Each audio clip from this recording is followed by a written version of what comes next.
Hallo, welkom hierso by die Kalahari Klub se skou en veiling wat hierdie week hier in Fire and Wine gebeur. Ons kuier lekker saam. Ek het vir Kenneth hier langs my. En ja, kom leer saam met my meer oor hierdie fantastiese ras. En ja, dis bitter mooi op die oog. En ja, as jy so vinnig na hulle kyk, is daar regtig iets om te waardeer.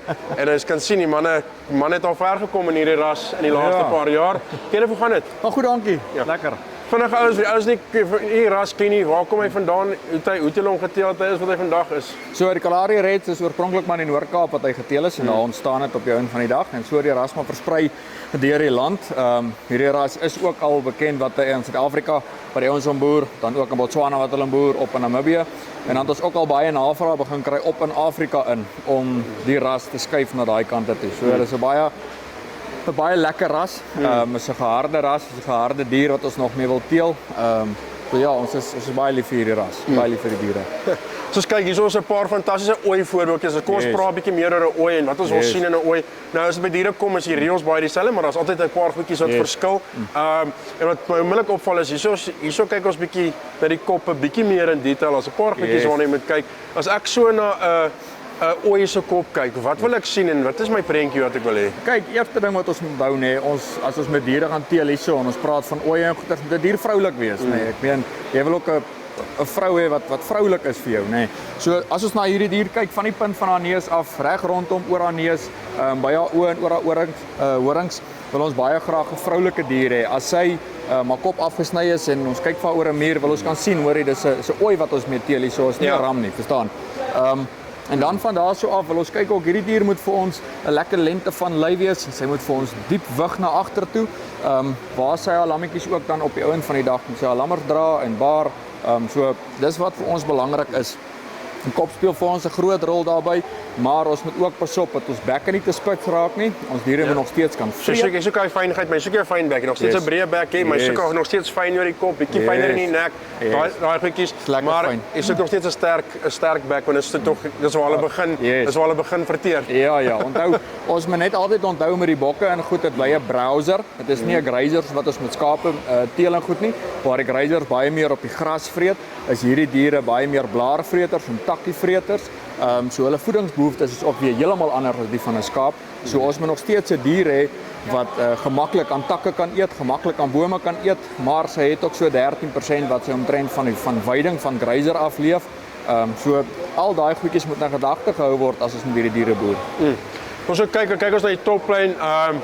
Nou ek is definitief nog nie 'n ekspert in die bokke nie, maar ek hou van die toplyn wat ek hier sien. Ek sien 'n sterk lende, ek sien hulle sterk agter die skouerblaaie. En iets wat my uitstaan en dit is spesiaal is hierdie ras ook 'n goeie dier of is dit iets in die ras wat julle aan werk? Ja, kyk, ons moet onthou so omdat ons gepraat het nou hierdie dier wat 'n browser is, nê, omdat sy in takkies eet, moet so op 'n agteropbene kan staan. So ons wil nog steeds 'n reguit toplyn hê, maar ons wil nie so reguit hê dat dit mense 'n tafel op hom het. So jy soek effe 'n knak en dis eintlik belangrik in die ras. Dit is belangrik in die ras. Ek al leer ek iets. Ja, dit is vir ons baie belangrik in die ras en dan die dier moet altyd funksioneel wees, nê. Ons moet met 'n funksionele dier moet ons kan boer. Hierdie diere moet nog steeds kan loop waar sy heen wil gaan en goed. So dis vir ons baie belangrik. So voete is vir ons belangrik, agter die skouers is vir ons belangrik. So hierdie dier moet funksioneel doeltreffend wees op die einde van die dag. Dan nie vleiseienskappe sal baie nie dieselfde wees as jy kyk na enige ander of na enige ander vee. Jy soek hulle goeie lengte oor die kruis, jy soek goeie lengte oor die rug. En dan natuurlik as jy kyk, 'n pragtige voorbeeld by almal van hulle oor hoe mooi hulle in die lies afgaan en lekker diepte en dit is waar maar jou diervleis lê. Nee, dit is verseker. Ek dink daar's 'n tekort in die mark om bokvleis in die mark in te sit. Ek dink definitief is 'n ding om vorentoe te vat. Onthou ons boer met 'n vleisdier hierso. Dis ons heel eerste ding wat ons sê in die standaarde van die SABTV is ons boer met 'n vleisras hierso. So vleis is vir ons belangrik. Die vleis moet laag afkom by die dier se boude.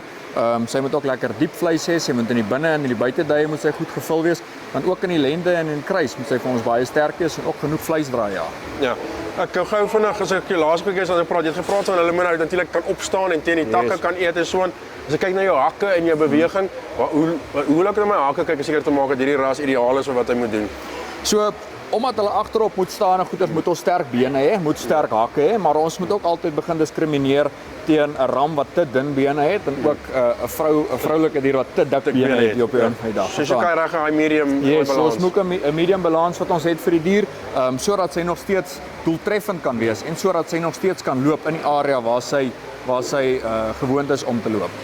Hier is dan hierdie nou by ons, ons sien 'n pragtige, ons sien daai mooi been. Dit is nie te dun nie, nie te dik nie. Sy's nog baie jonk, sy kan nog so 'n bietjie been kry oor die tyd as sy nou as haar eerste keer gelam het, maar dan moet sy maklik deur te kom. Maar dan sien jy daai pragtige ding. Kyk nou, ons kyk na borsvloer en so aan, ook belangrik by dit tog goeie breedte is voor en dan so 'n keer dwars deur agter toe gaan en 'n mooi lig natuurlik. Natuurlik ja, so ons wil altyd net kyk dat ons nie te dun in die borsbene in die bors is nie. So maar jy moet ook nie te swaar in die bors wees nie en ook nie te vlak in die bors wees nie, nê. Ons wil altyd hê ons diere wat 2 tand en ouer is, vanaand die vroulike diere moet 'n 60% verhouding aan die bokant hê en sy moet 'n 40% verhouding aan die onderkant van haar lyf hê. So dit sê vir ons weer hierdie diere het almal balans waaraan hulle loop, nê.